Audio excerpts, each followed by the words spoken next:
Já se deparou com fotos de gatos a dormir tranquilamente nas mesquitas de Istambul ou do Cairo?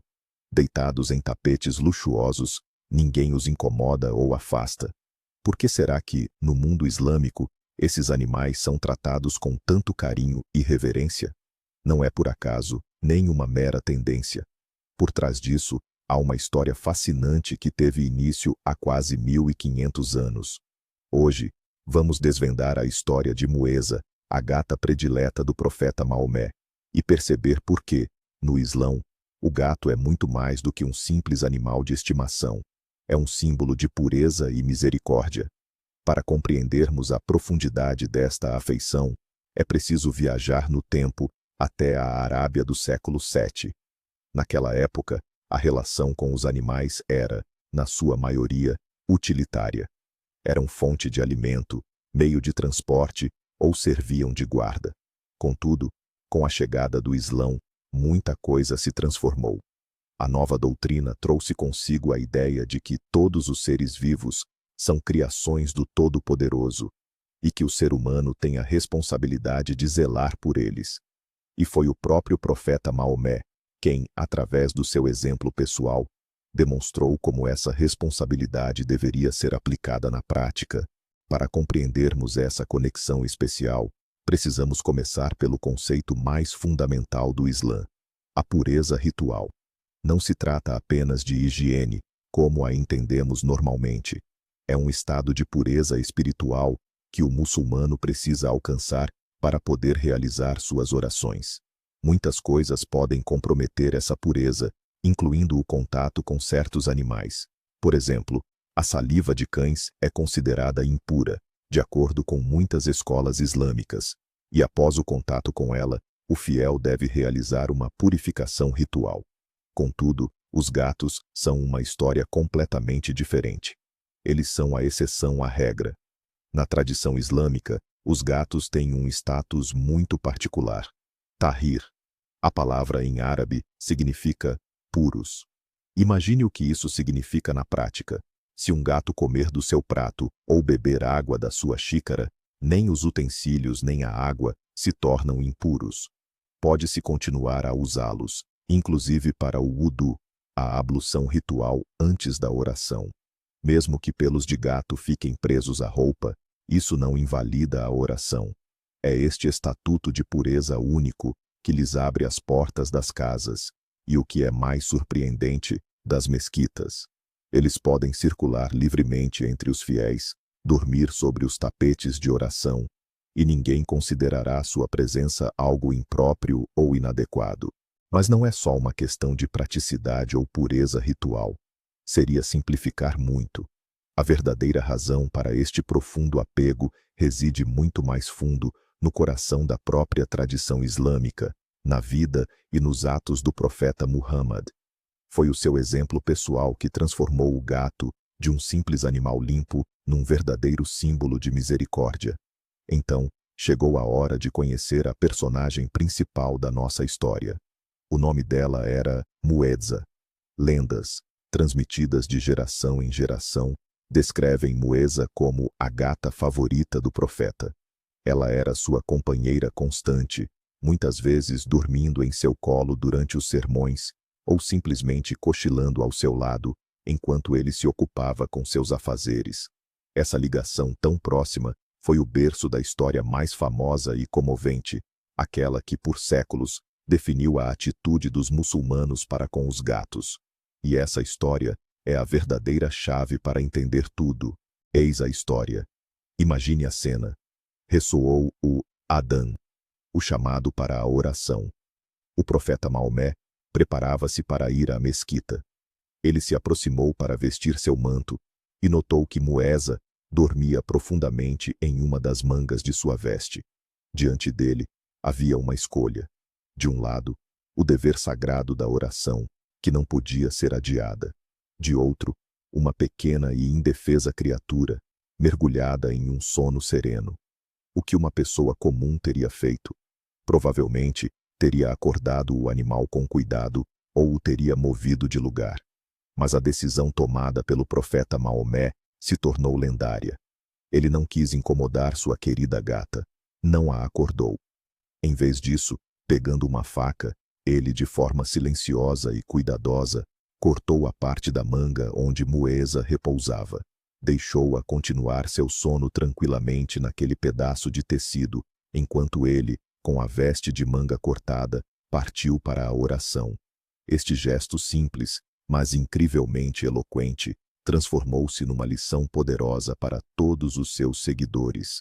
Este ato, cortar uma parte da própria roupa para não perturbar o descanso de um animal, foi muito mais do que um simples gesto de bondade.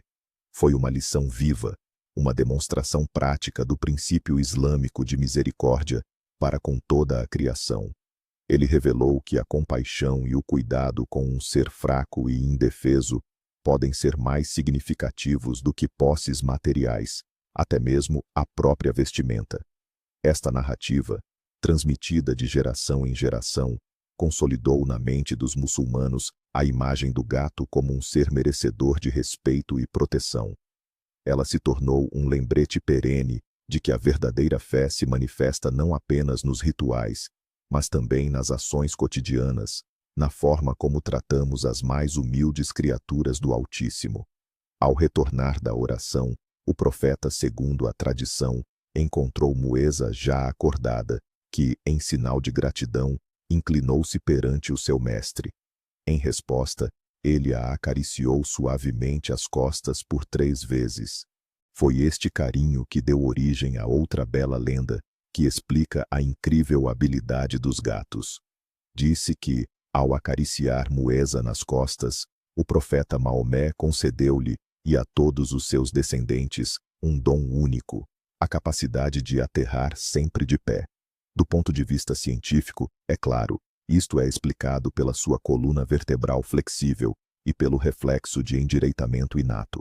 Mas esta lenda mostra o quão profundamente a imagem do gato se entrelaçou no tecido das crenças populares. Não é apenas um animal, mas uma criatura marcada por uma bênção especial. Existe ainda outra história que reforça ainda mais o estatuto do gato como protetor. Segundo esta tradição, certa vez uma cobra venenosa rastejou para a manga da veste do profeta. Mueza, ao perceber o perigo mortal, sem hesitar, lançou-se sobre a cobra e matou-a, salvando assim a vida do seu dono. Já reparou nas riscas que muitos gatos, especialmente os tigrados, têm na testa? Muitas vezes, formam um padrão que se assemelha surpreendentemente à letra M, seja ela árabe ou latina. E no folclore islâmico, existe uma explicação para isso. De acordo com outra bela lenda, essa marca não é outra coisa senão a impressão digital do próprio profeta. Dizem que, certa vez, ao expressar o seu amor e gratidão a um gato, ele tocou suavemente a sua cabeça. E os seus dedos deixaram essa marca sagrada, essa letra M, como um lembrete eterno da sua bênção. Claro, sabemos que isto é apenas uma característica da pelagem dos gatos tigrados. Mas o facto de tal lenda existir já diz muito. Revela o quanto as pessoas desejavam ligar estas criaturas incríveis ao seu profeta, vendo em cada gato uma parte da sua bondade e misericórdia. É claro que, por mais belas que sejam, tais histórias permanecem no campo das lendas e tradições. Nem todas elas encontram uma confirmação rigorosa nos textos canônicos. Contudo, o seu verdadeiro valor não reside na precisão histórica, mas sim no espírito e na essência que transmitem. Elas são como ilustrações vívidas em um livro que nos ajudam a compreender melhor a ideia central, a compaixão e o respeito pelos animais, tão profundamente enraizados no Islã. Elas constroem um código cultural e uma conexão emocional que transcendem as estritas prescrições religiosas. Essas lendas criaram em torno dos gatos uma aura de seres especiais e abençoados. E essa crença persiste, até hoje, no coração de milhões de pessoas, transformando a mera coexistência entre humanos e animais em algo muito mais profundo. É fundamental compreender que não se trata de adoração, mas sim de um profundo respeito e amor. E esse amor não se restringiu apenas ao profeta. Ele, como uma onda, se espalhou entre seus companheiros mais próximos, que adotaram sua profunda afeição por gatos. Um dos exemplos mais marcantes disso é o de um homem chamado Abdurrahman ibn Sakhr ad-Dawsi. Embora, muito provavelmente, você nunca tenha ouvido esse nome. Mas com certeza você conhece seu apelido, pelo qual ele entrou para a história, Abu Huraira. Em árabe, isso significa pai do gatinho.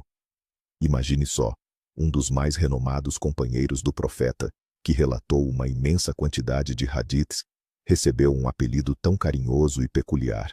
Reza a lenda que ele recebeu esse apelido por ter encontrado um pequeno gatinho órfão na estrada. Ele se compadeceu do animal, o pegou e passou a carregá-lo por toda parte na manga de suas vestes. Seu apego a essa pequena criatura era tão intenso que o apelido pai do gatinho se tornou inseparável dele para sempre.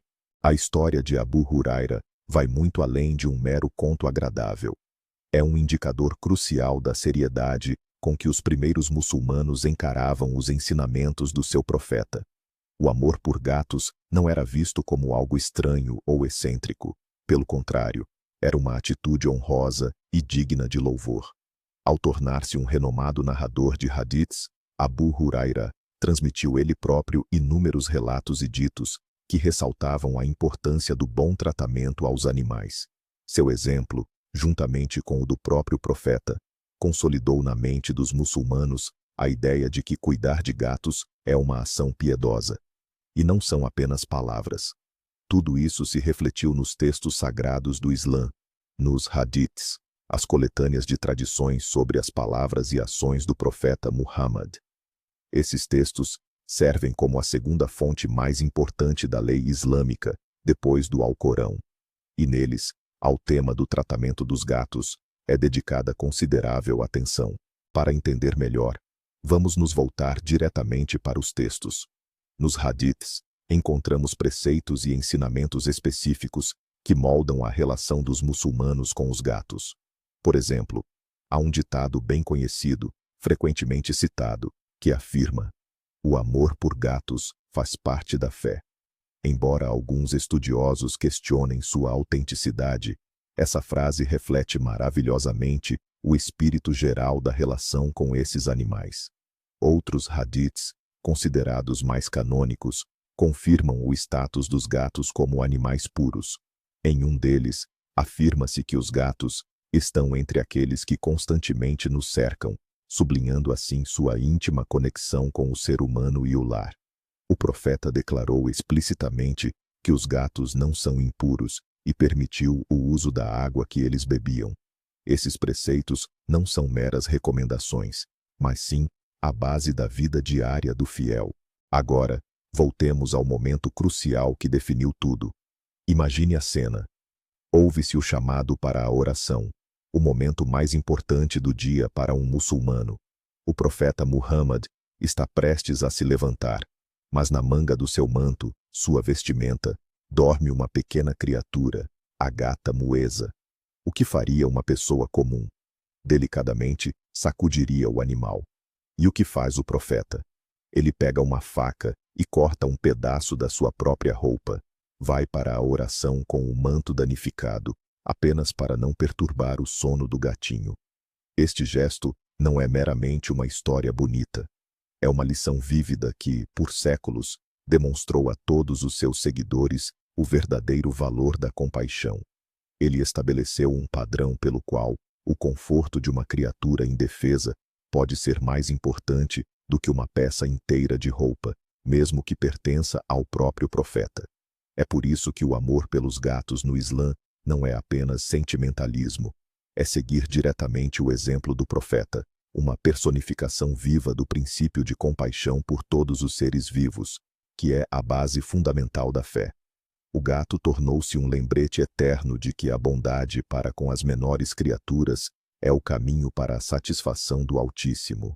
Agradecemos por terem assistido a este vídeo até o fim. Esperamos que tenham aprendido algo novo e interessante. Se gostaram, por favor, deixem o seu like e inscrevam-se no nosso canal para não perderem os próximos vídeos. E agora, uma pergunta para vocês. Já viram gatos em mesquitas durante as suas viagens? Compartilhem suas histórias e fotos nos comentários.